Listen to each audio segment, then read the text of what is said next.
Yan na. May nag-slide na din eh.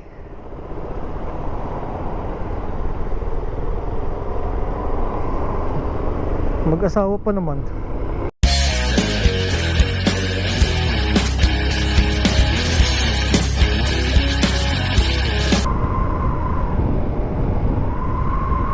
Okay. Good morning sa inyo mga kalagalag. Pang umaga tayo. Kaya mapapansin nyo, madilim pa. So ito yung mahirap pag pang umaga yung schedule. Yung gigising ka ng maaga para pumasok. Nakakatamad naman talaga gumising pag umaga kasi sarap pang matulog, di ba? Mga morning shift dyan, yan, makaka-relate dyan. At kagandahan naman noon, makaka-uwi ka ng maaga pag ganitong morning shift ang schedule. Depende na lang sa schedule kung i-extend ka o hindi. Pag nag-extend, edi kung na rin OT, diba? Dagdag sahod. Masarap din naman ang panggabi. Di ka gigising ng maaga, yun nga lang, late na ang iyong uwi. Depende sa schedule mo sa mid shift o night shift, diba? Doon magbabase yung schedule mo eh, kung mid o night shift. Kasi yung schedule namin dito na binibigay sa amin, naikot, rotation. Kaya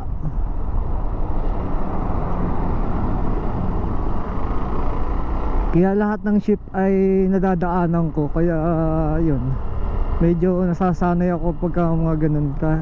Hindi na bago sa akin yung mapa morning, mapa mid o night shift.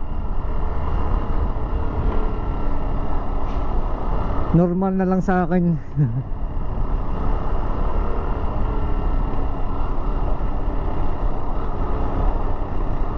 At buti na lang walang traffic ngayon. Kasi minsan dito kahit ganitong kaaga nagta-traffic. Ewan kung bakit.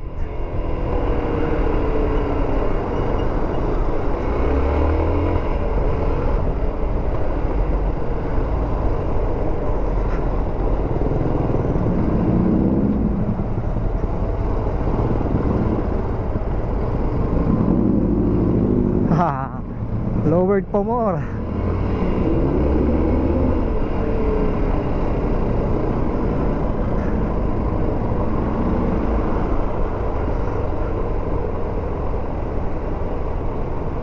Dito ay stop and go dahil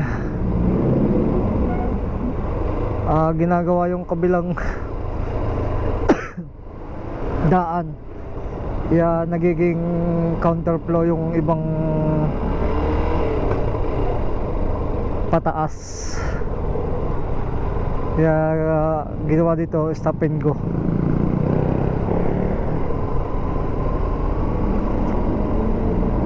Yun o, nabakbak.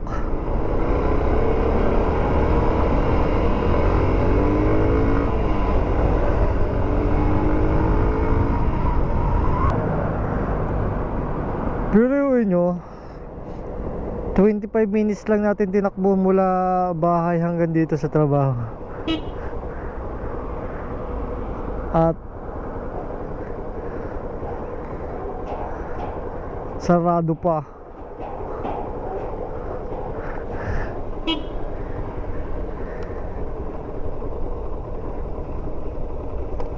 So abot natin yung maaga pa ako sa opening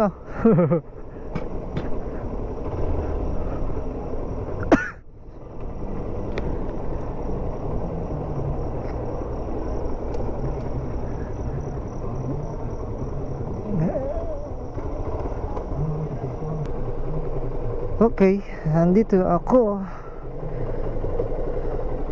At mamaya lang tayo magkita-kita uli pagkalabas ko ng alas 4.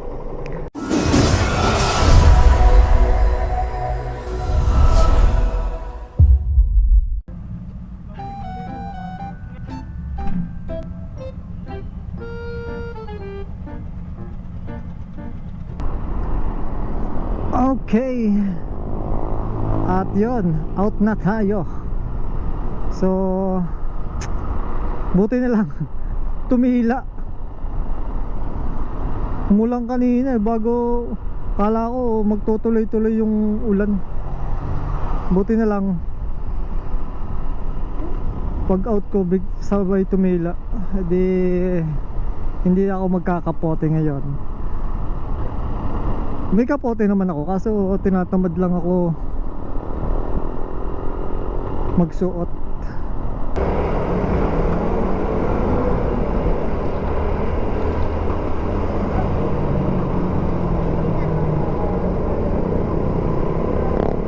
Grabe. So hindi na ako nag-OT kasi bukas ay closing na uli ako. Kaya instead na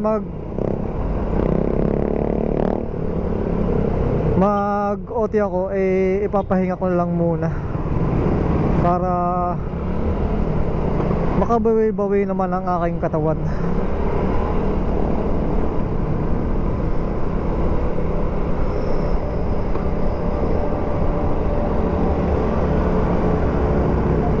Grabe no, rush hour, traffic. Hindi pa traffic pa ako going to Nasugbu itong going to Manila ang traffic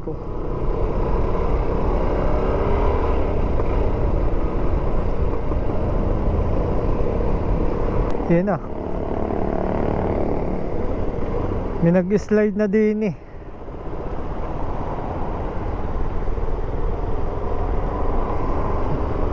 mag-asawa pa naman.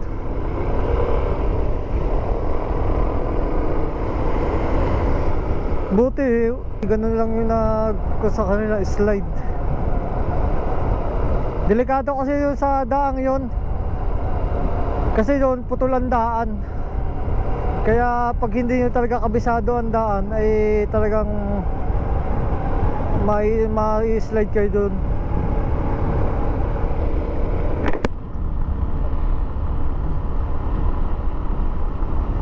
Dumaan sa kanan eh putol naman ang daan.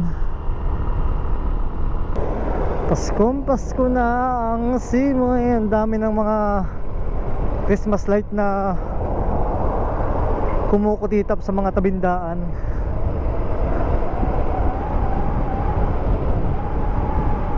At yun,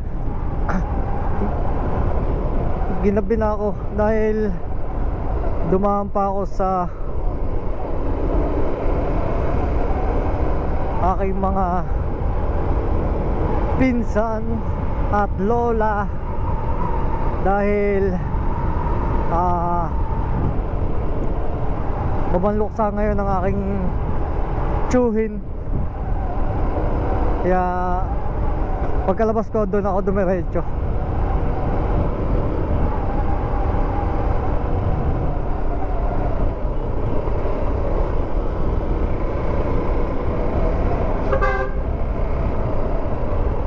Simple lang ngayon ang gayak ng ng Twin Lakes Hindi katulad dati na may nakalawit-lawit na Christmas light Ngayon isang tuwid lang.